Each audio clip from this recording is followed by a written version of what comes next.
Oui, bonjour. Oui, vous qui êtes Bonjour tout le monde. d'Avignon, vous vouliez aussi témoigner d'une autre forme de violence. Oui, tout à fait. Moi, je voudrais témoigner de la violence que je subis moi-même, sans parler de qui que ce soit, au quotidien. Donc, Vous, c'est-à-dire, Isaac, dans votre oui, vie quotidienne.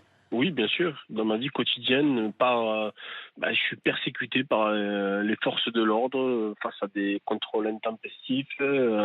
Voilà, je suis quelqu'un qui travaille pour ma famille. Je me lève tous les matins. J'assume mon foyer, donc je ne vis pas dans une cité.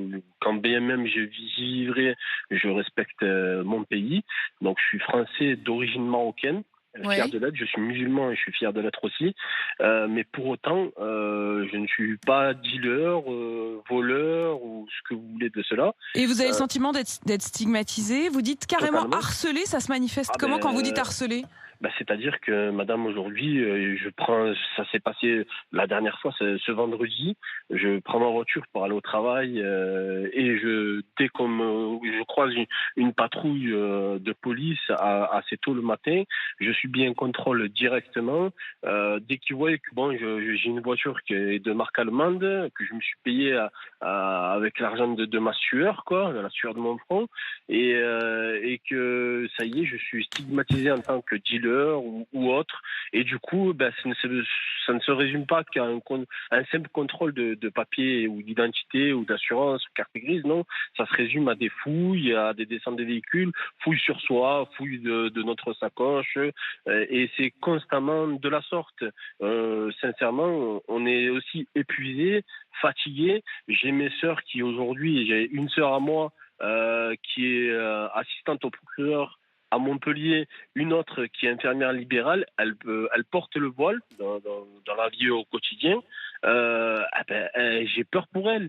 J'ai peur pour elles alors qu'elles sont investies dans la société. Alors, on est Elle très... porte le voile du coup dans la vie quotidienne, mais pas au travail, c'est ça, Isaac? Écoutez, Hmm. Pensez-vous que dans Hmm. un tribunal, Bien sûr. il est autorisé qu'elle porte son Hmm. voile? Non, je ne Hmm. pense pas. Hmm. Mais bon, Et quand elles c'est un sont dans autre la rue, débat. vous dites, elles seront stigmatisées comme moi. Mais exactement. Aujourd'hui, quand nous sommes amenés à croiser une femme voilée, directement, c'est une musulmane, donc directement, c'est une Hmm. terroriste. Et Hmm. c'est malheureux de vivre cela. Mais ça, Hmm. c'est encore un autre débat. Je n'ai même pas envie d'y rentrer là-dedans. Bien sûr que c'est un autre débat, mais cela dit, c'est aussi tous ces débats-là qui s'ouvrent, puisque Ben, ce qui est important aussi, c'est de pouvoir entendre tout le monde. On a entendu tout à l'heure Guillaume qui disait qu'il exactement. avait signé la tribune, la nouvelle tribune de Valeurs Actuelles. On vous entend, vous, Isaac. On a aussi entendu Amar tout à l'heure qui ressentait la même chose. Isaac, je voudrais un instant que simplement Sébastien Rocher puisse conclure avec nous. Sébastien Rocher, les propos d'Isaac, est-ce que ça aussi c'est une réalité documentée, je dirais, vous qui êtes directeur de recherche au CNRS? Oui, c'est complètement documenté, la discrimination policière en France. Alors, c'est complètement différent de l'affaire dont on vient de parler, hein, ça n'a rien à voir. La personne qui a tué la police était armée et était à un point de vente de drogue, et là, on parle d'autre chose. Mais cette autre chose existe, la discrimination policière en France a fait l'objet de très nombreux travaux, soit par des agences de protection des droits de l'homme, comme le Défenseur des droits, soit par des sociologues, par des méthodes d'observation directe des comportements des policiers, soit à partir d'enquêtes qui ont été faites auprès, disons dans un cadre de sondage, où les personnes rapportent leur expérience.